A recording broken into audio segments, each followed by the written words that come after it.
So guys, welcome back to the channel, and we're going to get into another video today, focusing mainly on the tools again. Like I said, if you want to be a handyman or in the trade, then you're probably going to need to know a few things about tools and tips on using them. Now if you've been in the trade as long as I have, you soon work out how things work. I don't really need instruction books. Most people don't read the instructions. Now we're back on site today. It's absolutely freezing, by the way. There's no heat on. Got loads of condensation on the window, dehumidifier going down here. But we're going to get back into the tools today and mainly focus on the saws and how to change blades on these types of saws. Now I didn't show you the Jigsaw yesterday, which is interesting, but I've got the Jigsaw out today, and I thought, well, we'll throw this one in today and obviously show you how to change the blade. So let's get into it. So here they are. I've got the circular saw, the multi-tool, and the Jigsaw. The Jigsaw is probably the newest one. It's probably why I forgot to do it. But I'm going to get into this today, like I said.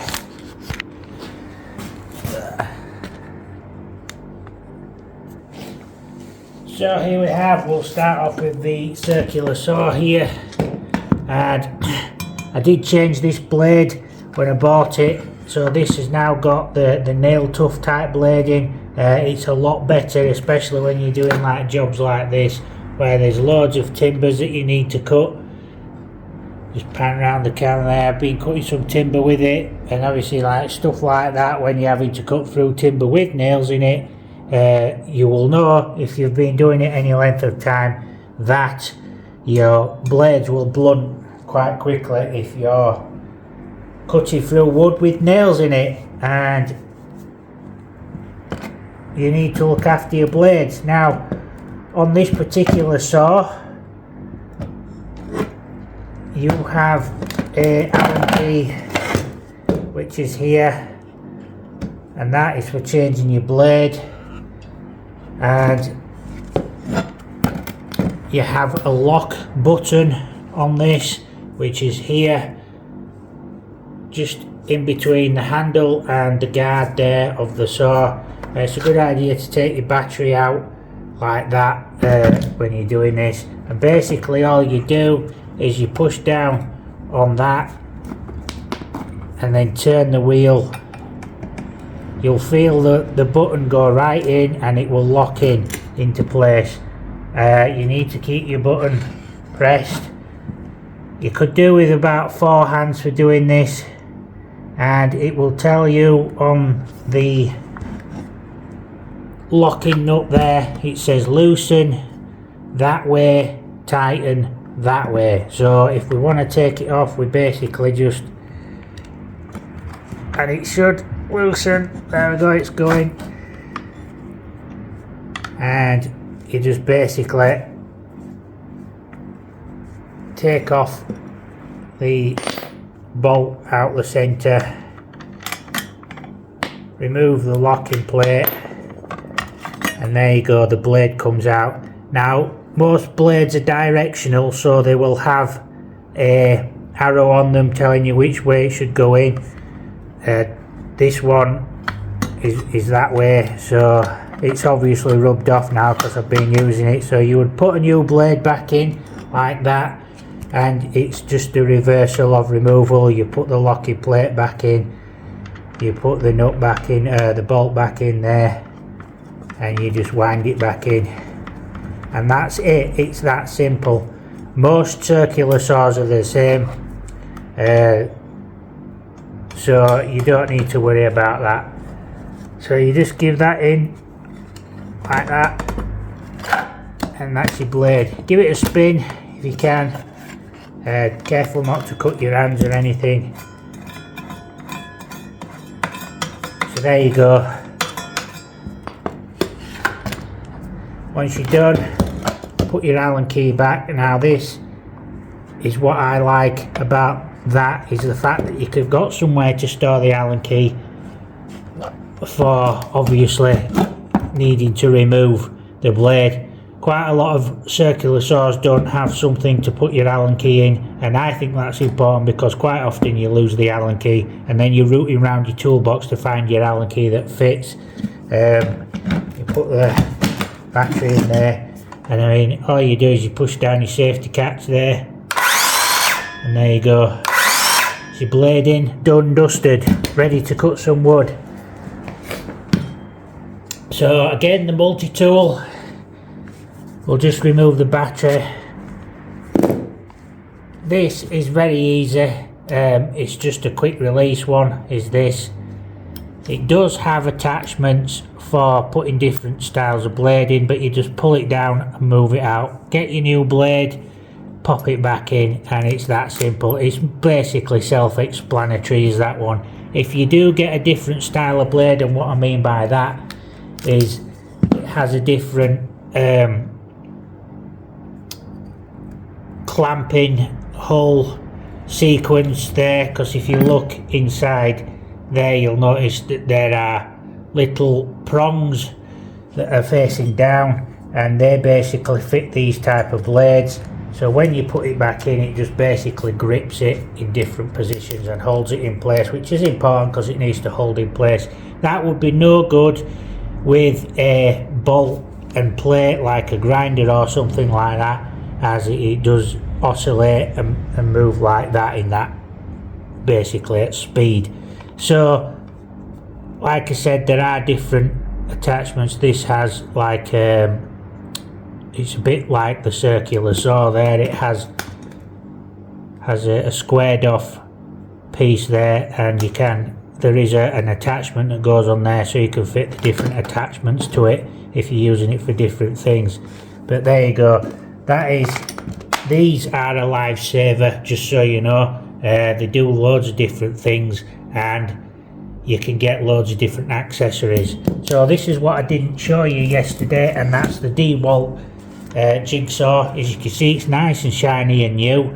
I've been using this quite a lot since I've got it, and it's been brilliant. Has to be said, it does use the same batteries as the circular saw, so this is why I buy all the Dewalt tools, is because I've got the batteries, so I might as well buy the tool. Now this is quite easy. This has got a nice quick release on it for removing the blade, so you just basically pull this lever here and you can see the mechanism pushing up the blade there. Excuse me. So there's the blade, it's come out. You can get a new one then, and then just pop it back in there and it gets a good grip. Now that's what's called a T111C HCS blade, so that's basically a standard blade that I would be using for doing general cutting. There are finer blades, and this is called a T-shank because obviously it looks like a T at the top there. It has two little lugs at the side there, that's what lock it in place, so when it goes into there it just locks the blade in nice and tight. And you need to make sure it's on the little wheel at the bottom there, so that guides the blade up and down, and it gives you a nice solid cut. Now one of the features on this Jigsaw is it does have a blower here, so you can turn the blower up and down depending on how fast you want it to blow the sawdust away. It does have this plastic guard. This plastic guard is removable, so you don't need that on, but that is to protect like shiny glossy work surfaces or something if you're cutting into anything glossy.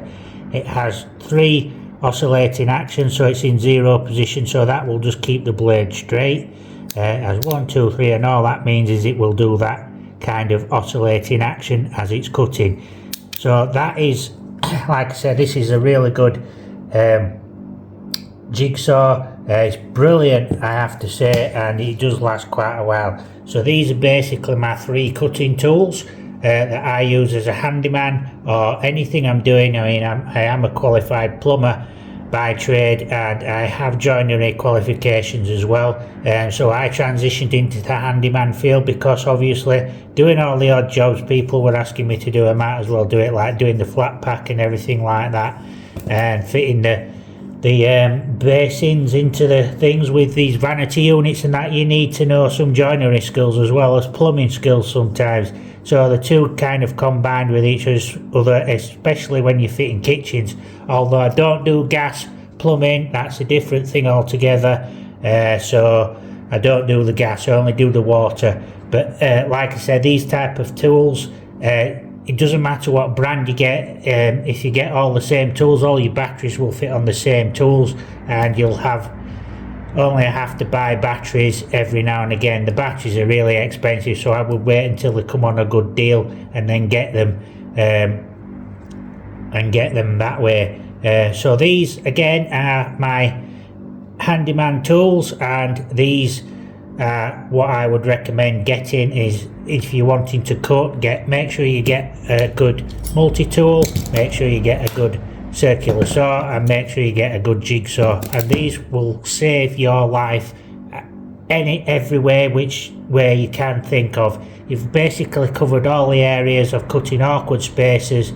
I mean, you think about it, if you was laying a laminate floor like that, you've got your straight cut with your circular saw for doing ripping down and everything, round your radiator pipes maybe for your jigsaw, and then cutting the awkward areas underneath the doors and everything, cutting the architraves off the bottom of doors and stuff like that. Like I said, they are really good cutting tools. So there you go guys, that's my top tips for today on these type of tools. So once again, I hope you enjoyed the video, I hope you got something out of it, and once again, if you do need to pay for them monthly, then I would recommend getting a Klarna account. I will leave a link in the description down below. Now I do get £20 added to my credit if you register an account, if you're approved for the account, but you'll be able to buy tools from certain places and they're the same price if you were paying cash. It's always better to spread the cost if you can, if you're in your own business, because spreading the cost will keep your cash flow going rather than paying out a lump sum.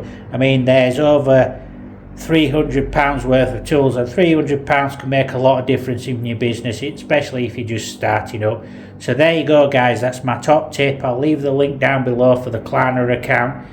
You can always just Google it yourself and find out if you can get a Klarna account, and you can buy these tools. Like I said, £120 for a circular saw, pay it in 3 installments, £40 a month. You can pay that off quicker if you need to. Same with the jigsaw. I think I bought the multi-tool outright because it was on sale at the time at £90, so I just thought I might as well buy it. So there you go guys, top tips today from Handy Andy. I hope you enjoyed the video. Thanks for subscribing. Don't forget to hit the subscribe button if you haven't done so already, and don't forget to hit the like button. Thanks for watching guys, I'll see you in another video soon.